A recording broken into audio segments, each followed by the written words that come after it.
Ma'am, kayo ma'am. Duterte. Duterte? Hindi magagawa ng ibang pangulo yun. Yung ginagawa nangyaring pandemic natin. Si Duterte lang yung makakagawa. Oo. Ang kwentang si Marcos at kaya di ko yung bingot yan. Okay. Thank you po, thank you, thank you. Naghihirap dyan kay Marcos. Diba? Ma'am, survey lang ma'am. Bilang Pilipino, sino yung mas magaling sa dalawa? Duterte po. Duterte, kayo ma'am. Duterte. Duterte din. Duterte po. Duterte. Kayo sir.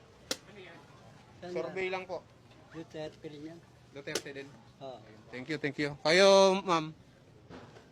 Opinion nyo lang. Sino mas magaling? Duterte. Duterte. Thank you. Kayo sir, sino? Duterte din. Sa dalawa sa tig-3 taon. Si Duterte magaling yan. Duterte. Kayo ma'am. Sa tig-3 taon nilang panunungkulan, sino mas magaling? Si Duterte po. Duterte. Duterte. Duterte. Sir, kayo sir. Survey lang bilang Pilipino. Sa tig-3 taon. Duterte. Duterte. Kayo ma'am.